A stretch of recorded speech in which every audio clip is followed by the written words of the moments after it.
Salut à tous et bienvenue à nouveau sur notre chaîne YouTube pour un deuxième épisode autour du château de Baudiam. Donc je vous rappelle, un château qui a été construit en 1385, 1390, fin du 14e. En tout cas, une autorisation de faire ce château a été donnée à Édouard d'Allingridge, chevalier de son état en 1385. Et donc c'est un château qui a été construit en assez peu de temps et qui aura été occupé par son propriétaire, on va dire jusqu'en 1395, date à laquelle il est mort. Donc voilà Baudiam, un château représentant de ces châteaux symétriques inspirés de l'architecture philippienne. Encore une fois, d'Allingridge a passé pas mal de temps en France, à guerroyer, notamment pendant la guerre de 100 ans. Et il est clair qu'il s'est inspiré de ce type d'architecture pour fabriquer son château. On a parlé la dernière fois, évoqué le fait que ce type de château est un château de transition, parce qu'un des derniers de sa lignée, en tout cas en Angleterre. Après, on construira plus des châteaux pour le prestige que pour vraiment des visées militaires. Et il y a, on le disait la dernière fois, un débat des historiens anglais pour savoir si Baudiam est vraiment un château qui aurait été efficace en cas d'invasion française, puisque c'est ce pourquoi le roi d'Angleterre avait donné l'ordre ou l'autorisation en tout cas de le fabriquer.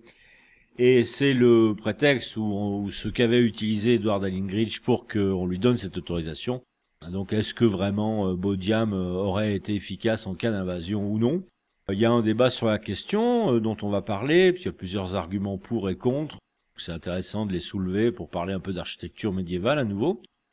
Et sur la controverse, je vous avais dit que j'y reviendrai un peu autour du fait que Edward d'Allingridge a amassé sa fortune en guerroyant en France sous la bannière des free companies, des grandes compagnies comme on les a appelées, ou les routiers.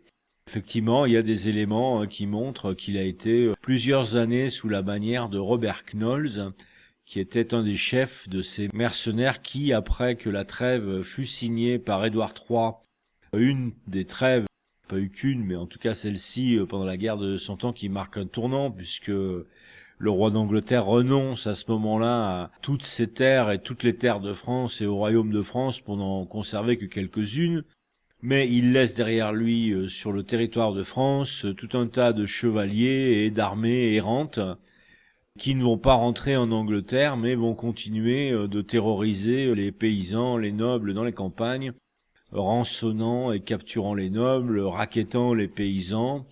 Assez difficile de savoir si c'est un effet de négligence de la part d'Édouard III de ne pas les avoir rappelés, ou si c'était volontaire, ou bien s'il s'est dit qu'en cas de future campagne, il pourrait être intéressant d'avoir une poignée d'alliés toujours sur le territoire français. Toujours est-il que ces routiers ont existé, et Edward d'Allingridge les a rejoints, même si quelques années après, là qu'on doit être entre 65 et 70, il a fait partie peut-être 3 ou 4 ans de la compagnie de Robert Knowles.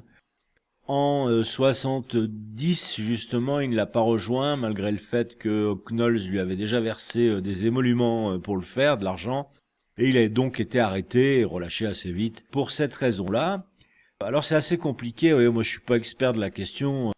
Je vois quand même que il y a eu des campagnes faites sous le compte du comte d'Arundel, qui sont des campagnes finalement officielles de reconquête, ou par exemple à la grande chevauchée de Jean de Gand ou de John Gunt en 1373, qui sont des campagnes finalement appuyées par le roi d'Angleterre, mais peut-être dans lequel effectivement les routiers ou les mercenaires se joignaient justement. C'est difficile de trancher.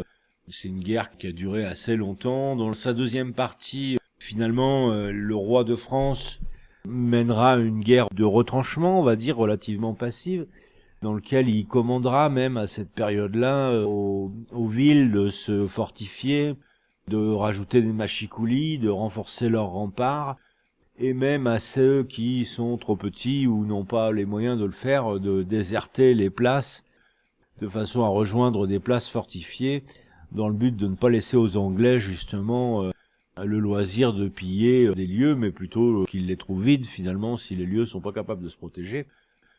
Donc ça a fait dire aux Anglais pendant cette période-là, justement, cette deuxième partie de la guerre, que les Français refusaient de se battre. En réalité, pas du tout. Les Anglais qui avaient attaqué sur le terrain assez fort et avaient gagné un certain nombre de batailles, se sont retrouvés affaiblis par cette guerre de retranchement menée par le roi de France. C'est notamment le cas de la grande chevauchée auquel a participé Dalingridge, puisque en 1373, fort de 9000 hommes, le duc de Lancastre, donc de l'époque, Jean de Gand, décide de partir faire campagne en France, et il trouvera pas sur son chemin moyen de prendre des grosses places fortes, mais des petits objectifs sans intérêt. Et il finira cette campagne quelque temps après avec une poignée d'hommes, tous les autres ayant été disséminés par la peste, la dysenterie et la longueur de l'expédition. Et Dalingridge faisait partie notamment de cette grande chevauchée. Il y a un livre sur la question qui est assez intéressant. Je pourrais citer en référence dans les commentaires, je vous mettrai le nom de cet ouvrage, et qui justement explique qu'ils sont revenus en héros en Angleterre malgré le fait qu'ils n'avaient pas finalement gagné grand-chose. Et vous voyez, c'est un peu comme ça qu'on écrit l'histoire, suivant qu'on se trouve d'un côté ou l'autre de la frontière, on écrit sa propre version. En tout cas, notre Edward Dalingridge, rentré de ses longues batailles et un peu plus en 1380, là, il a déjà 40 ans, un peu plus en bataille, on va dire, en protection, et un peu plus homme politique aussi, même s'il est encore militaire dans le sud de l'Angleterre, dans ces années-là, construire son château. Alors pourquoi est-ce que on argumente autour de Bodiam ? Le premier argument, c'est qu'il se trouve à 20 km des côtes. Il y a d'autres châteaux anglais qui ont été construits qui sont un peu contemporains ou un peu antérieurs à Bodiam, qui sont beaucoup plus près des frontières. Donc est-ce que finalement on allait être efficace si les Français débarquaient en étant aussi loin des côtes ? Pas sûr. Bon, premier argument. Deuxième argument qui est lié à l'architecture même, puisque les murs de Bodiam sont pas tellement épais comparés à des châteaux de l'époque, qui a fait dire que effectivement avec une invasion à coups de catapulte aurait pu en avoir raison. On a également des grandes fenêtres à Bodiam, ce sont pas des meurtrières ni des archères, et ce sont pas des petites fenêtres non plus, vous voyez, elles ont à peu près la taille de ce que vous voyez là sur la map, sur la carte. Elles sont plus étroites que des fenêtres normales, mais quand même assez hautes. Et à part ces grandes fenêtres, qui sont bien sûr des points de fragilité, dont on peut se poser la question de savoir si au niveau de la structure elle n'aurait pas trop fragilisé, on a encore 2 ou 3 grandes ouvertures encore plus grandes. La grande salle du château a une fenêtre immense, traversante, dont on a dit effectivement que si une catapulte tombait là-dedans, le pan de mur allait tomber assez vite. Et la chapelle également, puisqu'on a une chapelle, a une fenêtre qui est à peu près de la même taille, mais qui est une triple arche et non une double arche. Là, on a composé avec les pièces, mais qui est assez grande également, donc qui fragilise forcément la structure. On a aussi des trous à canon qui sont assez petits. Donc là, on a dit, effectivement, à l'époque, il commençait à y avoir des canons quand même. Là, c'est des trous à canon qui sont un peu mal disposés aussi, qui correspondent à des canons relativement petits. Donc peut-être pour la disposition, les angles sont pas non plus optimum. Donc on s'est dit, finalement, on dirait presque que c'est posé tout ça comme des décorations par Dalingridge qui vont en rabattre un peu ou montrer qui sait ce que c'est que l'architecture défensive et intégrer ce genre de choses dans Bodiam mais sans qu'elles soient totalement fonctionnelles. Si vous voulez des éléments là-dessus, il y a un historien anglais qui s'appelle Mark Morris qui a fait un documentaire que vous trouverez sur YouTube, qui est en anglais, qui s'appelle Bodiam Castle, et dans lequel ils font un essai justement avec un petit canon d'époque à travers ces trous à canon et montrent, oui, si ça fonctionne, on peut tirer à travers, même s'ils sont pas très très bien disposés. Et dans les arguments encore qu'on a opposés à Bodiam, sur ce côté-là notamment des douves, le terrain qui se trouve à droite ici étant des verts, là je l'ai pas tellement accusé sur le plan, mais c'est le cas dans la réalité, et on a dit que finalement, armés de pelles et de pioches, des envahisseurs auraient eu au fait de vider les douves en creusant un canal juste ici, et tout ça aurait fait que l'eau des douves se serait écoulée tranquillement dans le champ d'à côté, et donc aurait pu, à partir de là, conquérir plus facilement le château. Bien sûr, ils auraient eu affaire quand même à une dizaine de mètres de boue, même un peu plus par endroit. Donc en armure, c'est pas forcément évident, hein, surtout quand on est en plus des grosses structures militaires et des gens qui vous tirent dessus depuis le haut de tour. Un des arguments donc en plus pour dire c'est finalement Dahlingridge a construit ça plus pour assurer son ascension sociale ou finaliser son ascension sociale à la fois dans sa région et à la fois à la cour d'Angleterre. Une chose est sûre, c'est qu'après avoir construit Bodiam, il semble quand même qu'effectivement il a eu accès à un peu plus de couloirs dans le pouvoir, cet homme-là. Et il est certain qu'à l'époque, un noble ayant un château et un noble n'en ayant pas, c'est celui qui en a un qui a le prestige en tout cas. Hein. Voilà pour un petit peu le contexte historique. Alors, on a reconstitué ce bâtiment sur plan, hein, donc ce pont-là, il est d'époque. Aujourd'hui, il a disparu. On retrouve encore cette tour hexagonale. Elle n'a pas de créneau. Elle en avait sûrement, hein, en tout cas, j'en ai mis. Et on a aménagé un pont ici droit dans la version moderne de Bodiam. Ça fait une très très jolie perspective d'ailleurs depuis les rives sur la porterie du fond, puisque cette barbacane a disparu. Il reste qu'un tout petit pan de mur et le reste là, toute l'installation en pierre également a disparu. Il reste plus qu'un pont, un grand pont droit. Mais voilà, on a reconstitué la barbacane. Alors dans le côté aussi confort de Bodiam, on a 28 latrines dans ce château qui toutes, je m'excuse pour le côté un peu romantique de la chose, mais c'est assez d'époque, déversent allègrement leur déjection dans les douves, qui sont ici un jar d'égout à ciel ouvert finalement, vous voyez, même si c'est très joli, très fonctionnel, ça n'a pas que cet effet-là, mais en tout cas sur cette petite île là hexagonale, on a trouvé archéologiquement des latrines, donc ça a fait laisser supposer qu'un garde vivait dans cette barbacane. Alors peut-être même des soldats ils faisaient des tours de garde, mais en tout cas un garde y dormait, on suppose, d'où le petit lit, et elle était sur 2 étages comme ça, donc je l'ai ménagé un machicoulis, bien sûr, comme il y en a un sur la porterie.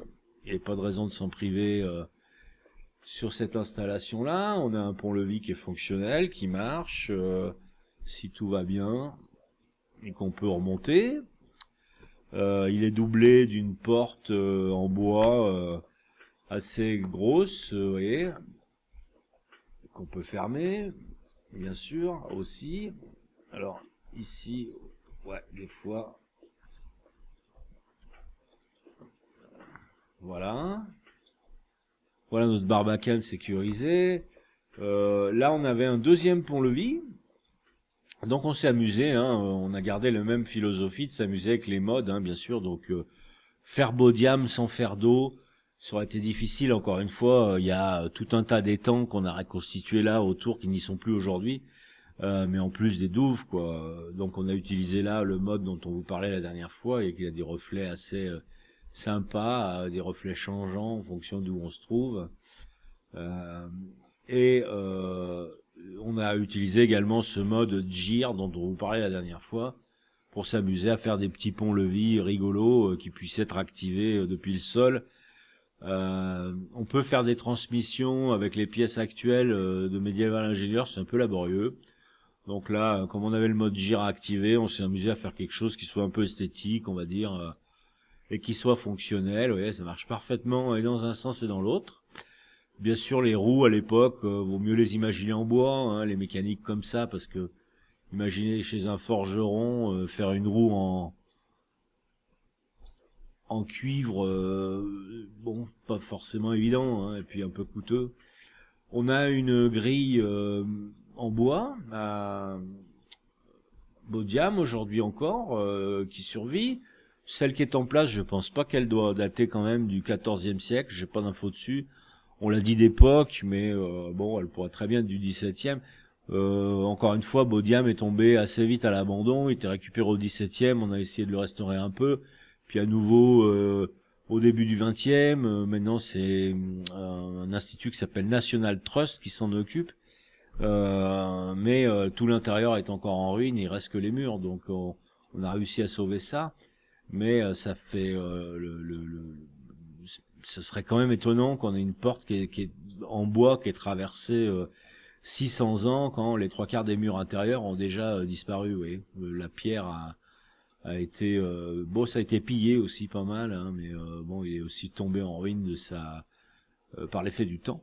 Alors des grilles en bois comme ça à Bodiam, il y en a 3, d'où je suis là, à la cour intérieure. À l'époque, il y en avait 3. Ouais, fait qu'une. Faut en imaginer d'autres plus. Entre là et là, voilà. Ouais, une très très sécurisée cette entrée-là. Alors on peut la faire descendre, cette grille, il suffit d'aller au bon endroit pour le faire. On va monter par là. Dans notre corps de garde, on n'a pas meublé tout Bodiam, plutôt on va dire ce sur lequel on avait des informations à peu près fiables. Voilà. Tout ce qui était un peu douteux, on l'a laissé comme ça. Allez, allons descendre cette grille si on peut. Voilà, et en train de descendre là.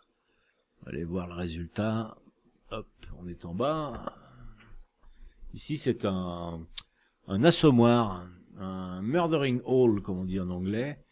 Je vous mettrai des photos en post-prod parce qu'il est assez, c'est une œuvre d'art quoi, hein, sur la version originale du château. Là, c'est impossible de le reconstituer avec les pièces qu'on a en ce moment sur Medieval Ingénieur.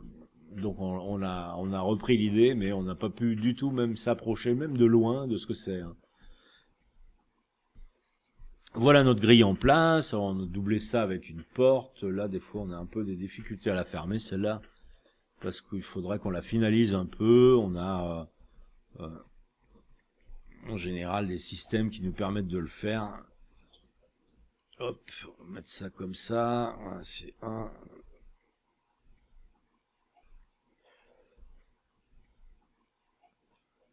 Ouais, vous voyez le type de système dont on se sert quand on veut fermer une porte qui est un peu collée à un mur. On met des cales. L'appréhension est pas encore au top sur Medieval Ingénieur, donc on est obligé de trouver des petits trucs comme ça pour que ce soit le poids du corps qui entraîne. Vous voyez, ça se referme encore, c'est pénible un peu. Bon, c'est une porte qu'il faut que je finalise. J'avoue la mettre penchée un peu plus sur la partie archi. Je me suis penché un peu plus sur la partie architecture là, reconstitution que fabriquer des portes comme je le fais d'habitude pour les sièges de château, etc. Je le ferai peut-être après coup, mais pour l'instant, je suis resté assez sommaire au niveau des portes. En tout cas, elles sont là, vous voyez, et elles ferment.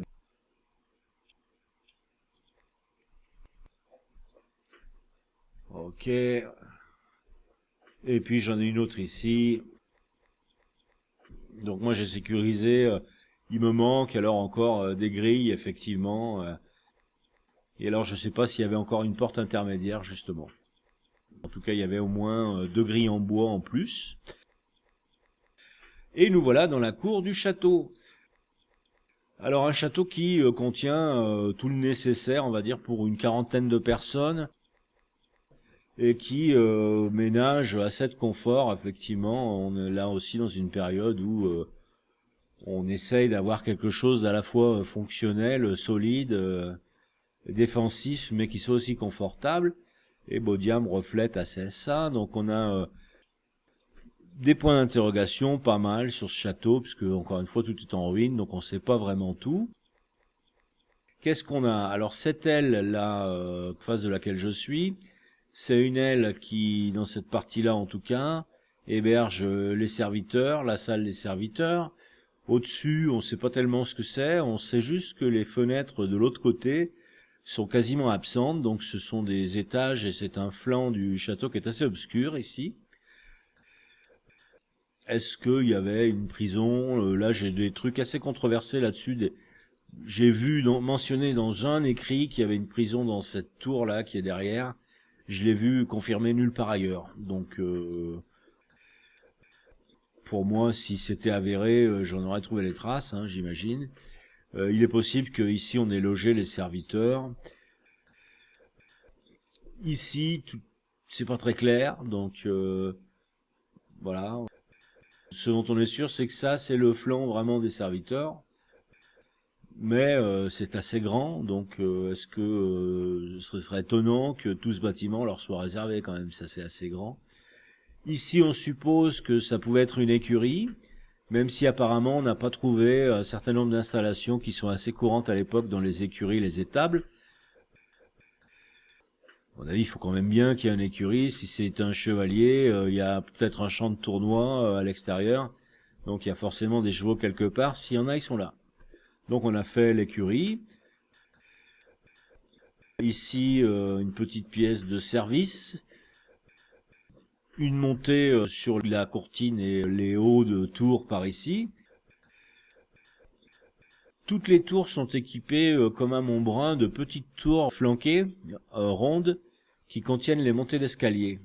Donc qu'elles soient rondes ou carrées, les tours ont toutes ces petites montées d'escalier de type Montbrun, et elles sont toutes accessibles, sauf une, depuis le rez-de-chaussée. Donc voilà la cuisine des serviteurs, comme on l'a appelée. Là, elle est désignée comme telle et on est sûr. Ici, on a ce qu'on a appelé la salle des serviteurs. Moi j'imagine voilà que dans un château même de cette taille, on a forcément des travaux en journée qui puissent être effectués dans une pièce, on va dire couture, peut-être s'occuper un peu du linge. J'ai pas trouvé tellement de choses claires là-dessus, ni même, vous voyez, sur l'hygiène des étuves ou quelque chose. On devait faire chauffer de l'eau dans les cheminées et la jeter dans des gros bacs en bois pour prendre son bain, j'imagine. Mais on aura supposé qu'il y avait des pièces dédiées pour ça. Et aujourd'hui, on n'en a pas la trace. En tout cas, elles sont pas, on les trouve pas désignées sur les plans. Voilà une autre montée dans la tour flanquée rectangulaire cette fois-ci, carrée. Au-dessus, on ne sait pas. Donc j'ai laissé comme ça. Serviteur, sûrement. Là, en fait, sur cette partie-là, on est réputé avoir ce qu'on appelle les appartements privés. Donc ce seraient des appartements pour les invités de prestige, on va dire. Au-dessus, on ne sait pas trop, également. Donc entre les tours et cet étage supérieur, j'imagine, je supposerais assez, moi, qu'on y trouve la garnison. La partie militaire. Voilà.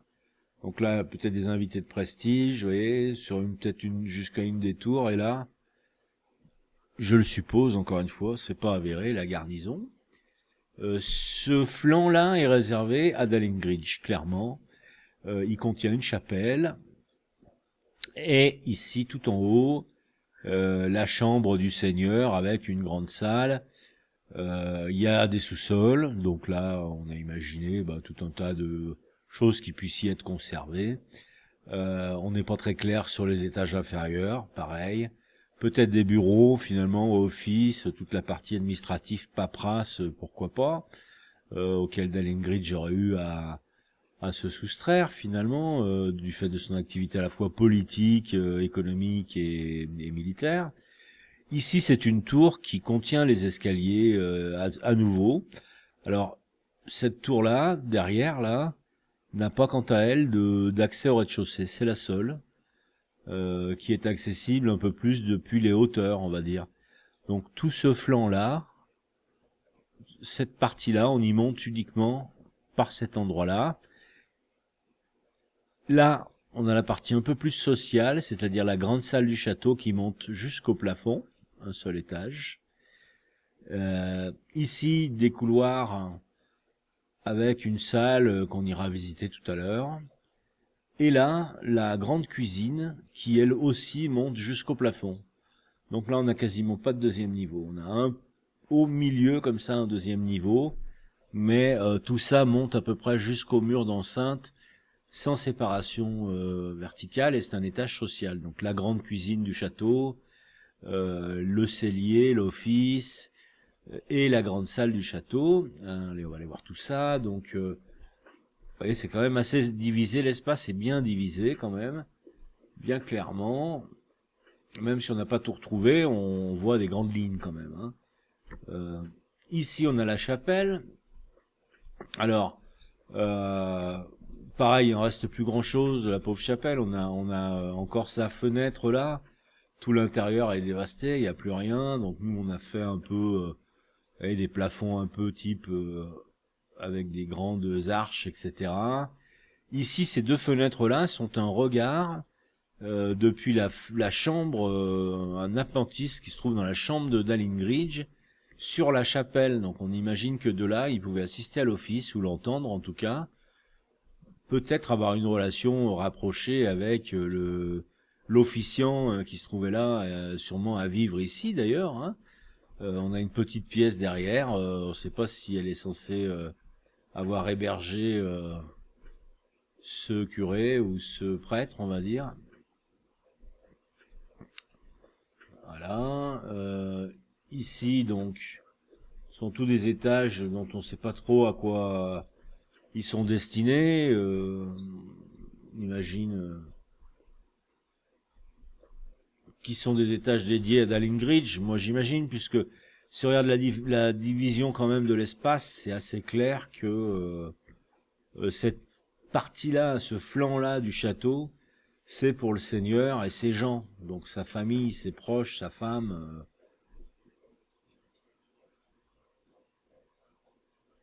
Alors voilà la chambre de Dalingridge qui se trouve là. Vous voyez, cet étage-là, elle a une cheminée. Ici, on a le petit appentis là dont je vous parlais, qui donne sur la chapelle. Vous voyez. Là, on a une grande salle. Donc là, on va imaginer ce qu'on pourrait appeler nous aujourd'hui un salon. Alors il a sa cheminée à nouveau. On n'a pas pu faire beaucoup de feu dans les cheminées là parce que il y a un bug en ce moment sur le jeu qui nous empêche d'activer les feux. C'est en cours de résolution. Et voilà, donc là, ici, on imagine que le Seigneur vient se reposer ou se détendre ou se trouve même peut-être en journée. En tout cas, voilà ces quartiers intimes, on va dire. Hop, on redescend. Et là, on se retrouve... Ah oui, bah voilà, c'est la deuxième sortie. Ici, vous voyez, on est là. Hop. On est sur ce flanc-là, encore une fois. Hop, voilà. Alors, on a meublé les sous-sols, je vous fais voir. Un peu mis... il y a un lieu, en fait, pour les bouteilles et les tonneaux. Donc, là, on a mis des tonneaux. Il faut imaginer dedans que ce ne sont pas des boissons, mais sûrement d'autres choses rangées, etc. Peut-être des butins, d'ailleurs. Pourquoi pas, dans une de ces deux pièces. Il y a peut-être une salle de trésor dans ce château. Là encore, on n'a aucune trace de ça, personne n'en parle.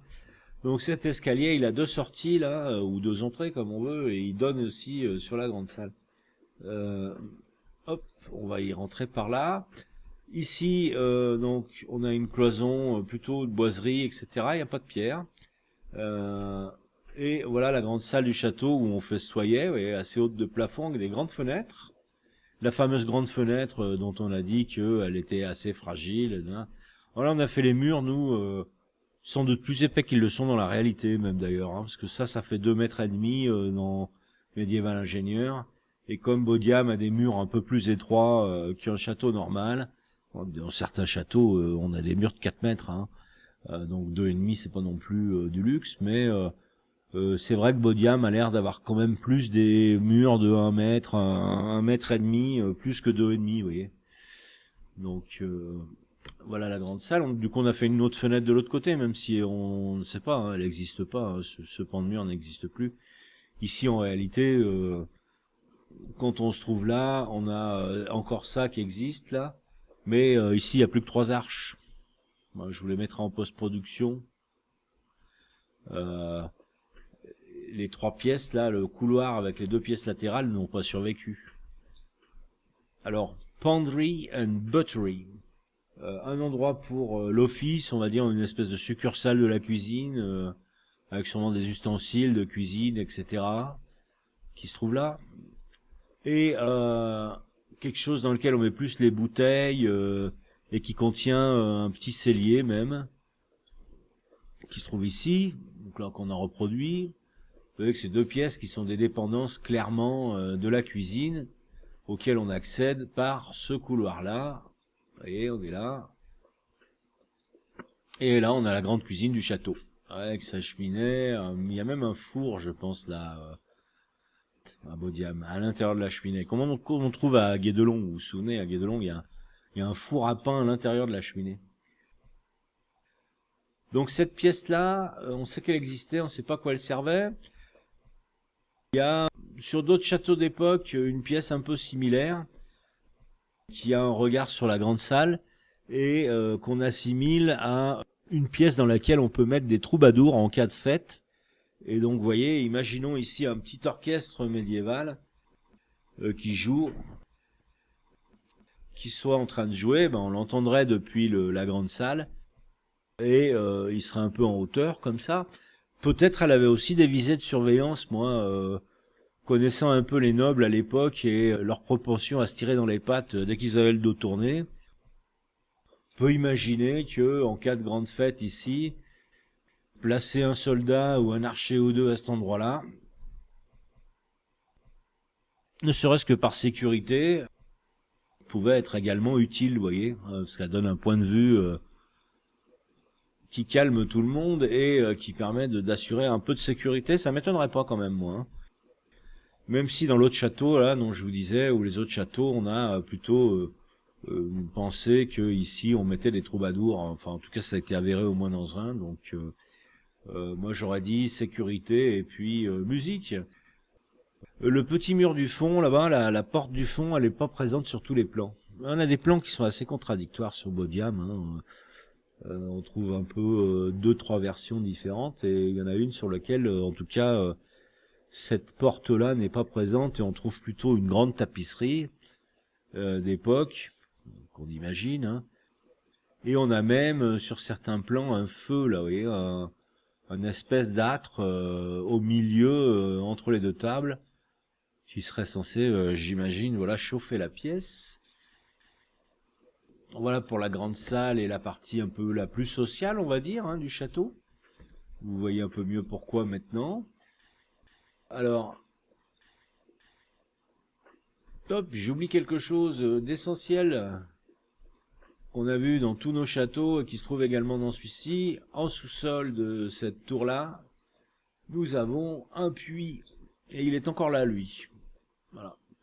La salle du puits est encore disponible et on l'a fait, vous voyez, il est circulaire comme ça.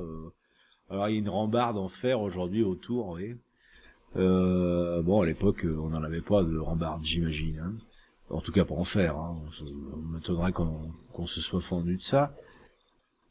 Et voilà la salle du puits, donc ça, bien sûr, important de vous la montrer. Et pareil, notre petite tour, vous voyez, qui monte tout en haut. Voilà pour cet étage-là, avec à chaque fois, vous voyez, nos regards sur les douves, avec ces grandes fenêtres-là. Il me reste à vous présenter la poterne.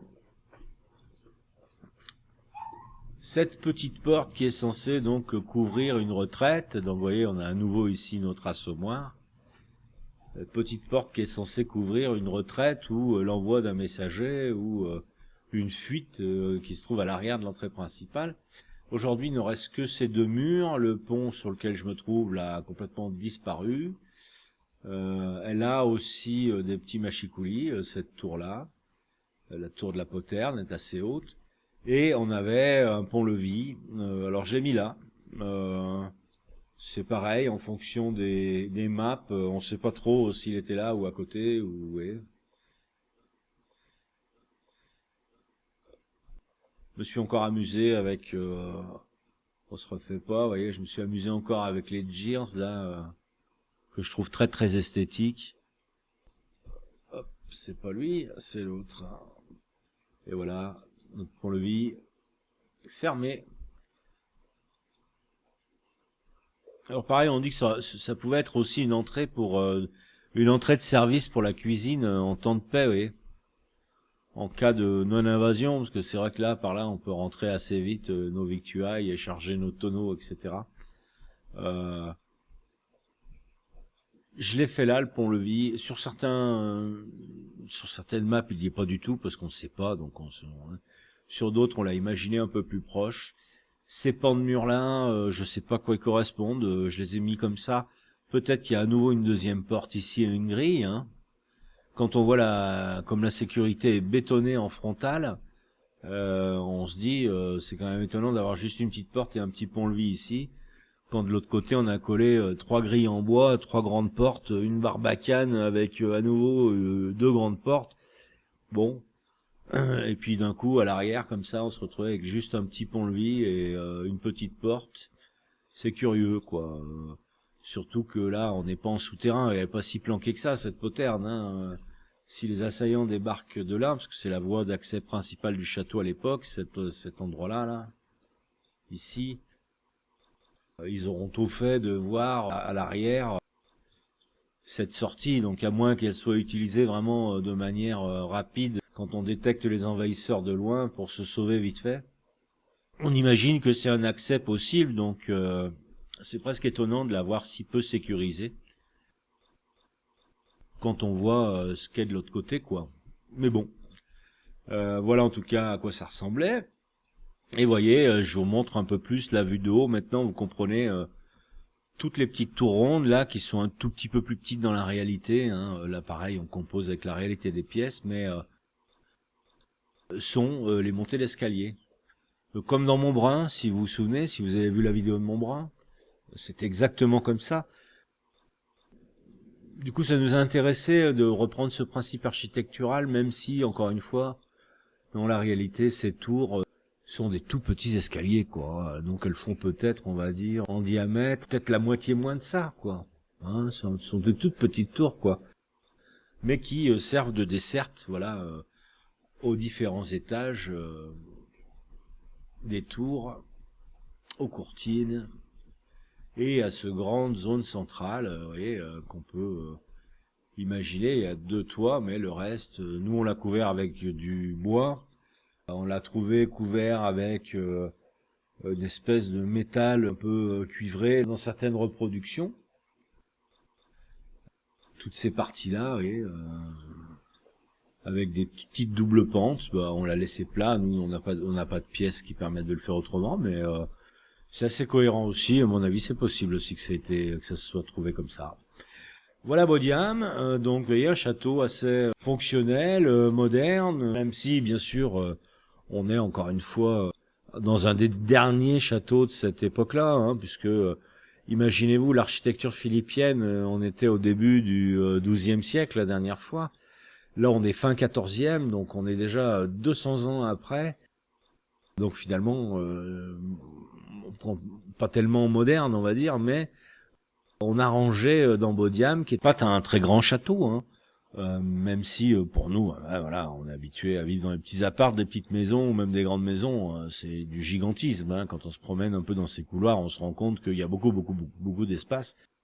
C'est quand même malgré tout un petit château, mais on y a logé de manière optimisée à peu près tout ce qu'il fallait pour y vivre, entre les gens de service, la garnison, la religion, la chapelle, le confort et toute la partie sociale, les grandes cuisines et les grandes fêtes.